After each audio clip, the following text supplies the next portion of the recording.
match challenger numéro 1, ça serait la Tunisienne Ons Jabeur qui est dans l'autre partie de tableau, victorieuse au tournoi de Madrid. Il faudra aussi surveiller tout de même l'Espagnole, la 3e mondiale Paola Badosa, qui est dans la partie de tableau de d'Iga Świątek avec un possible quart de finale entre les deux joueuses. Ne pas oublier Maria Sakkari, la grecque, demi-finaliste l'an passé. Et puis il y a un point d'interrogation, c'est la tenante du titre, Barbora Krejcikova, qui n'a pas joué depuis plusieurs semaines, mais qui aura peut-être des bonnes vibrations ici, porte d'Auteuil. Elle débutera son tournoi face à la jeune française Diane Paris. Et n'oublie pas non plus Ostapenko, qui a gagné Roland Garros et qui est la bête noire d'Iga Świątek et qui l'a battu d'ailleurs cette année à Dubaï.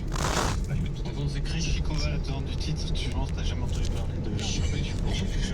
Mais attends, on a gagné en simple et en double l'année dernière. J'ai Paola au téléphone il y a 2 mois, son agent, 2 semaines, qui m'a contacté pour l'Espagnol qui joue, pour avoir le numéro de quelqu'un qui apparaît dans le championnat de Pierrot. Là,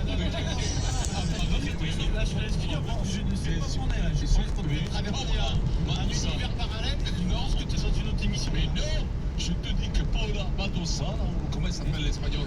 Paola Badosa, c'est ça? Badosa, j'ai eu son agent qui m'a demandé le numéro de quelqu'un parce que pour elle, pour être une communication.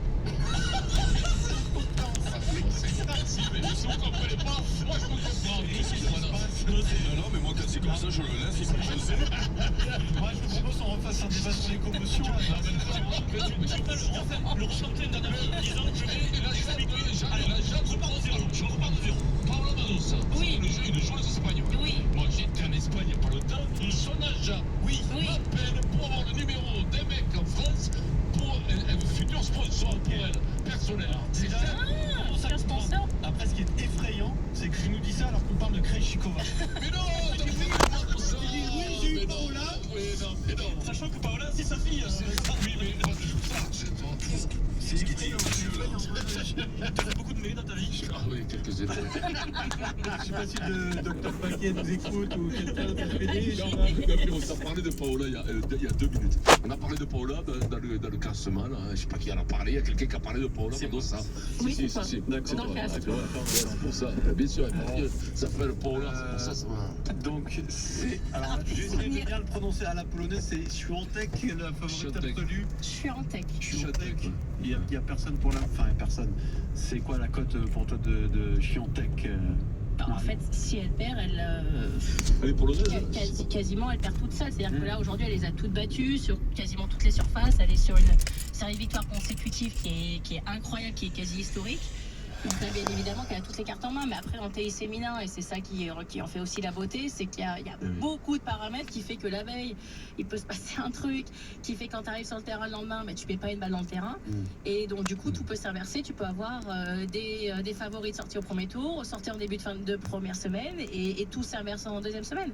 Après, la grande question aussi, c'est quand même de savoir combien de Français on va avoir en deuxième semaine, parce que là on est en train de faire le briefing sur les favoris et les favorites, mais c'est ça aussi quand même celle de Roland Garros. D'aller en deuxième semaine là, côté français. Alors Moutet prend Wawrinka premier tour, Gaston. Alice Isner, c'est des tours difficiles tout ça. Hein. Gaston, qu'est-ce qu'il prend, Gaston?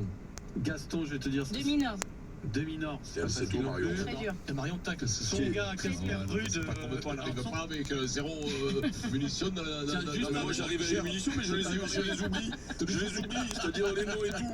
Elles se souviennent de tout, Mario, comment c'est possible? Je veux dire, moi je sais pour laisser Świątek parce qu'il y a le 3e ligne de l'Harmonie qui a joué à casque qui s'appelait Świątek. C'est les Polonais, ça, non? Exactement. Voilà. Et un jour, il y a son agent qui t'a appelé pour parler à on a compris.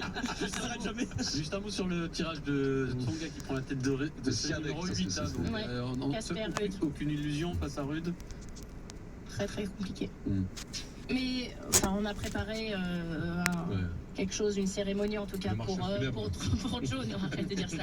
Il y a Gilles aussi, il y a Gilles Simon qui prend sa retraite aussi, qui a un très gros Mais morceau. j'ai l'impression que ça fait longtemps qu'il a arrêté, Gilles Simon.